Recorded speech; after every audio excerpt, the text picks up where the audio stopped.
Assalomu alaykum, hurmatli briefing kuzatuvchilari. Men Karmana tuman madaniyat bo'limi boshlig'i Hasanov Alisher Haydarqulovich bo'laman.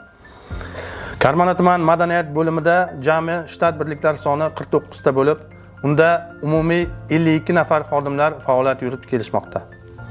Shundan boshqaruv xodimlari 2 nafar, ijodiy xodimlar 38 nafar, texnik xodimlar 12 nafar. Oliy ma'lumotli xodimlarimiz soni 12 tani tashkil etadi. O'rta maxsus ma'lumotli xodimlar esa 17 nafar. O'rta ma'lumotli xodimlar soni 5 nafarni tashkil etadi. Karmana tuman madaniyat bo'limi tizimida 5 ta madaniyat markazi faoliyat yuritadi. Bular: 2-sonli Karmana tuman markazida joylashgan 2022-yilda kapital ta'mirdan chiqarilgan 2-sonli madaniyat markazimiz, 3-sonli Narpay madaniyat markazimiz, 4-sonli Gulshan madaniyat markazi, 5-sonli Yangi hayot madaniyat markazi hamda 6-sonli Jaloir hududida joylashgan Zarafshon madaniyat markazlarimiz. Tizimdagi madaniyat markazlarida jami 12 ta badiiy jamoa va to'garaklar mavjud. Shundan 2 ta xalq unvoniga ega badiiy jamoa, 1 ta namunali bolalar jamoasi hamda 10 ta to'garaklar faoliyat yuritib kelmoqda.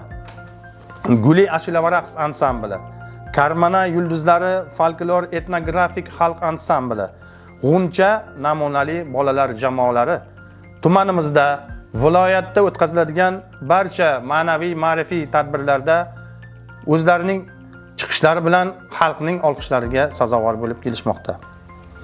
Ushbu badiiy jamoalar va to'garaklarga bugungi kunda 178 nafar ishtirokchilar qamrab olingan. 2024-yilda o'tkazilgan tadbirlar to'g'risida to'xtaladigan bo'lsak, tuman madaniyat bo'limi tomonidan 2024-yilda 273 ta ommaviy madaniy va konsert tomosha tadbirlari tashkil etilib, ushbu tadbirlarda 53 mingdan ortiq aholi qamrab olingan. Jumladan Navro'z umumxalq bayrami, mustaqillik tantanalari, yoshlar festivallari doirasida tumanning chekka hududlari hamda mahallabay kesimda madaniy ma'rifiy va targ'ibot tadbirlari o'tkazildi. 2024-yil asosiy ko'rsatkichlarga o'tadigan bo'lsak, O'zbekiston Respublikasi Prezidentining 2023-yil 22-dekabrdagi Ma'naviyat ma'rifat kengashining kengaytirilgan yig'ilishida berilgan topshiriqlari bo'yicha 50-sonli bayonning 16-bandi ijrosi yuzasidan tuman madaniyat bo'limiga qarashli 2-son Karmana madaniyat markazi faoliyat mahalliy byudjet qo'shimcha mablag'lari hisobidan namunali tarzda qayta tashkil etildi. 2-sonli madaniyat markazida yangidan karaoke studiyasi, ovoz yozish studiyasi hamda tizimdagi raqs to'garaklari qatnashchilarini jalb qilgan holda raqs jamoasi tashkil etildi. Shuningdek, tuman madaniyat bo'limi moddiy texnik bazasini yaxshilash maqsadida Respublika Madaniyat vazirligi tomonidan turli xildagi musiqa cholg'u asboblari ajratilgan va Karmana tumanimizning olis hududlarida madaniy ma'rifiy tadbirlar saviyasini oshirish uchun tuman hokimligi tomonidan maxsus avtotransport vositasi ajratilgan.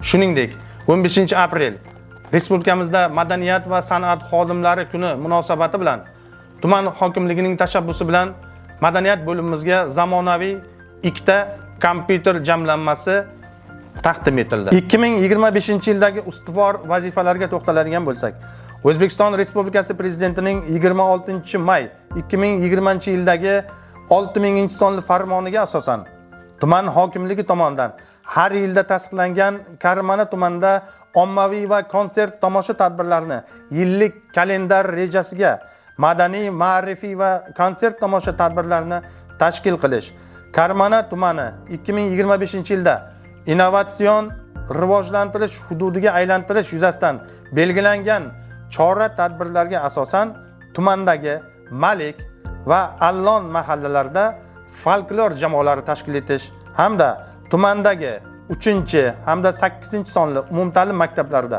karaoke studiyalarini tashkil etish belgilab olingan. Navoiy viloyat namunali maqom ansambli bilan hamkor rejaga asosan 2-sonli Karmana madaniyat markazida yoshlar maqom ansamblini tashkil etishni o'z oldimizga reja qilib qo'yganmiz. Hamkor tashkilotlar bilan birgalikda tumanda madaniyat va san'at sohasiga qiziquvchi yoshlarni qamrovini 20% dan 25% gacha oshirishni o'z oldimizga reja qilganmiz. Bo'lim tizimidagi o'z binosiga ega bo'lmagan 2-sonli Narpay, 5-sonli Yangi Hayot hamda 6-sonli Zarafshon madaniyat markazlari uchun yangi bino qurish bo'yicha tuman hokimligi hamda viloyat madaniyat boshqarmasiga tegishli takliflarimizni berganmiz. E'tiboringiz uchun rahmat.